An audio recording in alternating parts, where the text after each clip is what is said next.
Good morning friends. स्वागत है आपका राम जेके जीएस के इस करंट अफेयर्स के चैनल में। अगर ये चैनल आप फॉलो करते हैं तो आपको 70 बीपीएससी और बिहार दरोगा एवं अदर एग्जाम के लिए सारे करंट आपका पर डे, है ना, ये वीडियो के हिसाब से आपको क्लियर होते रहेंगे। तो चलिए शुरू करते हैं आज का करंट। पहला पहले कोड कर लेते हैं, है ना, जो ये वर्ड है उसको। तो कोड करने के टाइम में पहले पहले ये जो इम्प्रेसिव लाइन है इसको कोड कर लेते हैं। तो आज का इम्प्रेसिव लाइन है, दशरथ मांझी द्वारा कहा गया।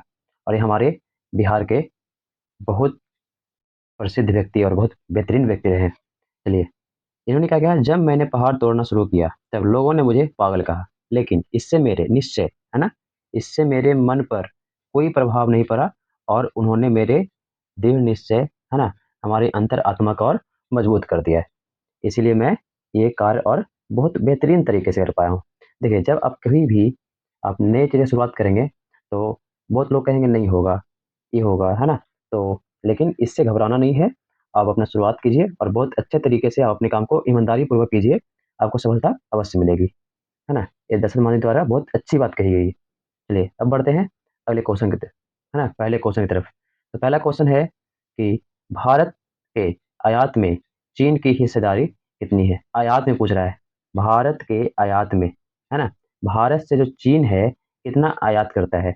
और ये रिपोर्ट किसका है, ये रिपोर्ट है हाल ही में दिया गया ग्लोबल ट्रेड रिसर्च की। किसकी रिपोर्ट है, global global trade trade research, है ना, ग्लोबल ट्रेड रिसर्च की रिपोर्ट है। और इसमें कहा गया है कि जो ये हिस्सेदारी है ये चीन कितना, है ना, भारत से कितना परसेंट खरीदता है, तो 30%।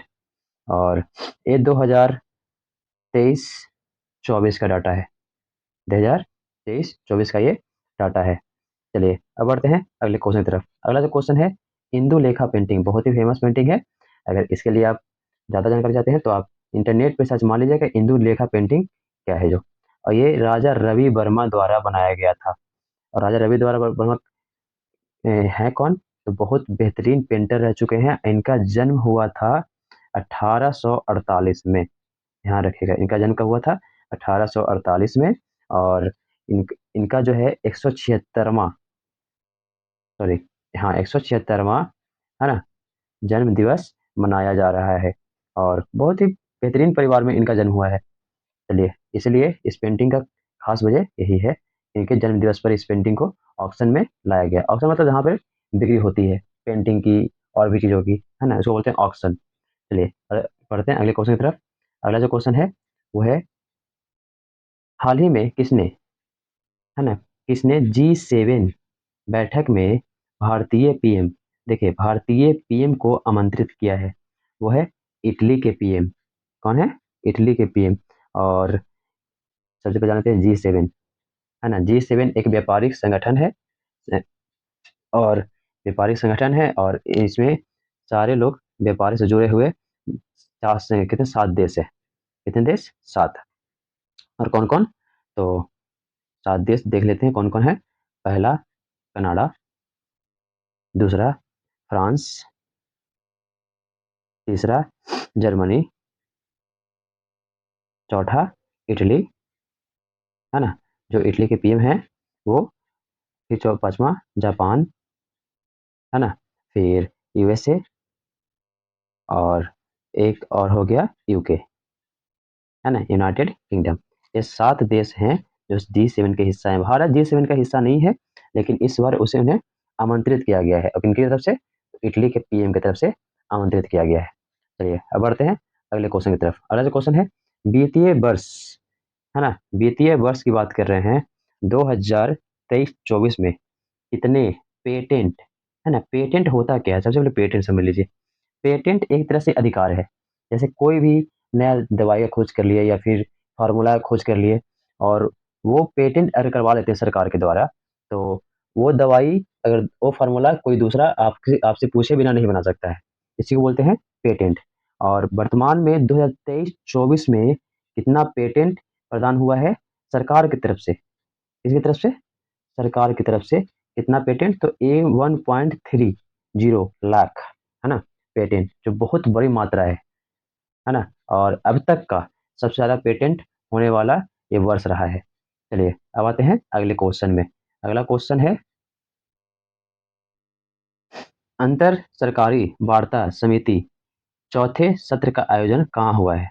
तो ये हुआ है, अब ये अंतर सरकारी है ना, अंतर सरकारी, सरकारी यहाँ पे अंतर सरकारी वार्ता समिति के चौथे सत्र का आयोजन कहाँ होगा? ये होगा कनाडा, कनाडा का एक शहर है ओटावा में, है ना। और ये वैश्विक प्लास्टिक संधि पर बातचीत होगा। कौन सी संधि पर? प्लास्टिक, है ना, प्लास्टिक संधि पर बातचीत होगा। और अभी वर्तमान में तो है कि प्लास्टिक पर बहुत सारा बैन लगाने की बात की जा रही है, खास करके वन वन टाइम जो यूज होता है प्लास्टिक, उस पर अधिक बैन की जरूरत है, क्योंकि सारे जो पोल्यूशन का मेन जो मुद्दा चला रहा है वो प्लास्टिक से ही चला रहा है। चलिए बढ़ते हैं अगले क्वेश्चन की तरफ। अगला जो क्वेश्चन है वो है कि वैश्विक बौद्धिक संपदा दिवस, बौद्धिक संपदा की बात कर रहे हैं हम, है ना, बौद्धिक संपदा, जिसमें नवाचार, जागरूकता फैलाना, आईपी, है ना, ये सब शामिल है। और एक ये किसके द्वारा किया जाता है? डब्ल्यू पी ओ द्वारा मनाया जाता है। और ये कब मनाया गया है? 26 अप्रैल को मनाया गया है बौद्धिक संपदा दिवस, है ना। और इसका अगर हम बात करें कि उद्देश्य क्या है, तो नवाचार और रचनात्मक को बढ़ावा देना, है ना। चलिए अब बढ़ते हैं अगले क्वेश्चन की तरफ। अगला जो क्वेश्चन है वो है, कार्यस्थल सुरक्षा दिवस, कार्यस्थल सुरक्षा दिवस कब मनाया गया? कार्यस्थल सुरक्षा दिवस एवं स्वास्थ्य दिवस कब मनाया गया है? तो 28 अप्रैल को मनाया गया है। और इसके लिए किसी भी कार्य, है ना, बहुत सारे स्थानों को सुरक्षा देने के लिए, जहाँ पे पर्यावरण और हेल्थ की बात है, विश्व, है ना, इसके लिए विश्व दिवस भारतीय अंतर्राष्ट्रीय अभियान भी चलाया जा रहा है। इसमें पारिस्थितिकी, है ना, पारिस्थितिकी को, मतलब इन्वायरमेंट को बढ़ावा दिया जाता है। चलिए अब बढ़ते हैं अगले क्वेश्चन की तरफ। अगला जो क्वेश्चन है वो है कि हाल ही में समलैंगिक, है ना, जो सेम, है ना, मेल, या तो इसमें होता है मेल टू मेल विवाह या फिर फीमेल टू फीमेल विवाह, तो समलैंगिक इसको बोलते हैं। समलैंगिक को अपराध विधेयक किसने पेश किया, कौन सा देश ने? तो वो है इराक। इराक एक मुस्लिम कंट्री है ना। और ये अगर हम इसे मैप पर, है ना, आपको इराक एक मुस्लिम कंट्री है, और यहाँ हाल ही में जो विधायक पेश हुआ है वो पेश हुआ है, समलैंगिक विवाह कोई यहाँ नहीं कर सकता है। लेकिन अगर यही यूएसए, भारत, भारत में 377, है ना, 377 आर्टिकल के तहत समलैंगिक विवाह कर सकते हैं। और हाल ही में कनाडा ने, फिर वियतनाम ने समलैंगिक विवाह को आधिकारिक रूप से मान्यता प्रदान की है। वही इराक ने यहाँ पर अपराध घोषित कर दिया है। चलिए अब बढ़ते हैं अगले क्वेश्चन की तरफ। अगला जो क्वेश्चन है वो है NIPFP, है ना, NIPFP ने 2025 में GDP कितना रहने का अनुमान लगाया है? अब जान लेते हैं NIPFP है क्या। इसका फुल फॉर्म है नेशनल इंस्टीट्यूट, है ना, for public public finance and policy, है ना। फिर से रिपीट करता हूँ, national institute of public finance and policy, है ना, इसका फुल फॉर्म है। और इन्होंने क्या अनुमान लगाया है?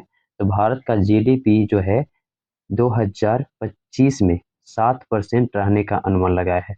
ये हर 3 मंथ पे जीडीपी, है ना, ग्रॉस डोमेस्टिक प्रोडक्ट, इसका है सकल घरेलू उत्पाद, है ना, जीडीपी, ग्रॉस डोमेस्टिक प्रोडक्ट, इसका नाम है सकल घरेलू उत्पाद। और ये हर 3 महीने में, 3 से 6 महीने में लगभग चेंज होते रहता है ना। तो इन्होंने अनुमान लगाया है, हालांकि ये यहाँ पर 7.1 अनुमान लगाया है, ठीक है। चलिए अगले क्वेश्चन की तरफ बढ़ते हैं। अगला जो क्वेश्चन है, भारत का पहला अपग्रेडेबल, है ना, अपग्रेडेड इसको बोल सकते हैं, एटीएम किसने लगाया है, कौन सी बैंक ने लगाया है? तो एक नया बैंक है हिटैची, है ना, हिटैची पेमेंट सर्विस एक बैंक है, उसने लगाया है। चलिए अब बढ़ते हैं अगले क्वेश्चन की तरफ। अगला जो क्वेश्चन है वो है अति पर्यटक, है ना, अति पर्यटक मतलब जहाँ पर बहुत ज्यादा पर्यटक आना शुरू हो जाए उसको बोलते हैं अति पर्यटक। अति पर्यटक से लड़ने वाला नवीनतम यूरोपीय शहर कौन बन गया है?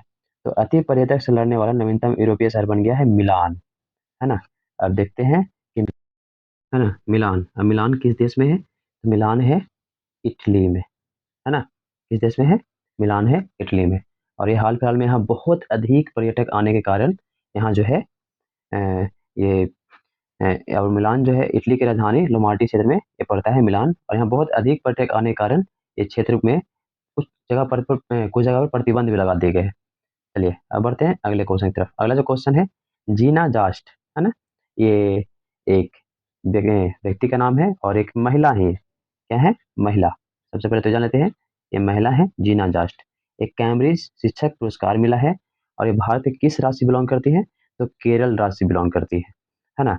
और वर्तमान में ये यूएई, है ना, यूएई के, है ना, इंग्लिश हाई स्कूल की शिक्षिका है, हाई स्कूल की शिक्षिका हैं। इनको कैम्ब्रिज विश्वविद्यालय शिक्षक पुरस्कार मिला है। चलिए अब बढ़ते हैं अगले क्वेश्चन की तरफ। अगला जो क्वेश्चन है, हाल ही में किस देश ने रूस के खिलाफ, है ना, यूक्रेन को हथियार देने का घोषणा की है? बहुत दिन से रूस, लगभग 2 ईयर होने जा रहा है रूस और यूक्रेन वार का, और अभी तक जो है यूएसए जो है यूक्रेन के बैक से सपोर्ट दे रहा था, लेकिन वर्तमान में जो है यूएसए अब खुलकर रूस के खिलाफ आने की और यूक्रेन को हथियार देने का घोषणा कर दिया है। अब आते हैं अंकटाड, है ना, अगले क्वेश्चन की तरफ, कि अंकटाड रिपोर्ट के अनुसार भारत का सेवा निर्यात, है ना, अंकटाड के अनुसार भारत का सेवा निर्यात कितना परसेंट बढ़ गया है? तो 11.4%। अब ये अंकटाड, अंकटाड क्या है? तो एक बोल सकते हैं व्यापारिक संगठन है। क्या है? व्यापारिक संगठन। का फुल फॉर्म भी जान लीजिए। तो इसका फुल फॉर्म है यूनाइटेड, है ना, नेशन कॉन्फ्रेंस ऑन, ऑन बीच में ऑन लगा लीजिएगा, ऑन ट्रेड एंड डेवलपमेंट, है ना, United nation conference and, sorry, on trade and development, है ना। और इन्होंने भारत का सेवा निर्यात, है ना, कितना परसेंट बढ़ा है? तो 11.4%। चलिए अब बढ़ते हैं अगले क्वेश्चन की तरफ। अगला जो क्वेश्चन है वो है आईपी सुरक्षा, है ना। आईपी सुरक्षा के लिए अमेरिका ने किस देश को निगरानी सूची में रखा है? अब थोड़ा सा, आईपी सुरक्षा एक तरह से, है ना, जो यूएसए, सॉरी, यूएनए की तरफ से किया जाता है। तो इसे निगरानी सूची में अमेरिका, है ना, अमेरिका ने इसे रखा है, तो भारत को अपने निगरानी सूची के रखा है। चलिए अगला जो क्वेश्चन है, तीरंदाजी वर्ल्ड कप, तीरंदाजी वर्ल्ड कप में कितना गोल्ड मेडल भारत ने जीता है? तो कितना जीता है? 3। आप लोग कमेंट बॉक्स में बताइएगा, जो पिछले क्वेश्चन करा चुके हैं, तीरंदाजी वर्ल्ड कप कहाँ हो रहा है ना। चलिए अब बढ़ते हैं अगले क्वेश्चन की तरफ। अगला जो क्वेश्चन है वो है कि पाकिस्तान के नए कोच कौन बन गए हैं? तो बहुत ही बेहतरीन व्यक्ति हैं गैरी कस्टन। ये 2011 में भारत के कोच रहे हैं, जब भारत ने वर्ल्ड कप जीता है 2011 में। उसमें भारत के कोच गैरी कर्स्टन थे। वर्तमान में ये पाकिस्तान के T20 के लिए इनको कोच बनाया गया है। ये बनाया गया है पाकिस्तान के T20 के लिए इनको कोच बनाया गया है। और ये किस देश के हैं? ये साउथ अफ्रीका से बिलोंग करते हैं। किस देश के? साउथ अफ्रीका से ये बिलोंग करते हैं, और ये बहुत ही बेहतरीन बल्लेबाज रहे हैं, भारत के कोच भी रहे हैं। और 2011 में वनडे इनके कोच के में जो है वर्ल्ड कप जीता है। 2011 में अगर बात करें तो एम एस धोनी उस समय के कैप्टन हुआ करते थे, और बहुत ही बेहतरीन व्यक्तित्व रहा है, साउथ अफ्रीका से बिलोंग करते हैं। चलिए अगला जो क्वेश्चन है वो है आप लोग का अभ्यास क्वेश्चन। इसका जवाब आप लोग कमेंट बॉक्स में दे सकते हैं, और ये क्वेश्चन आप लोग को कराया जा चुका है कि चेरनोबिल आपदा स्मरण दिवस कब मनाते हैं? और दूसरा क्वेश्चन का आंसर दे दीजिएगा कि चेरनोबिल आपदा स्मरण दिवस क्यों मनाते हैं, और ये चेरनोबिल है कहाँ, है ना, और क्यों मनाते हैं ये आपदा स्मरण दिवस? ये सारे जानकारी आप लोग को कमेंट बॉक्स में देनी है। चलिए अब बढ़ते हैं अगले क्वेश्चन की तरफ। Sorry, thank you and thank you, like and subscribe कर दीजिए चैनल को, और ऐसे करंट अफेयर्स में जानने के लिए, पर डे के लिए बने रहे आरएम जीके जीएस के साथ। और आप लोग का दिन शुभ हो। Thank you.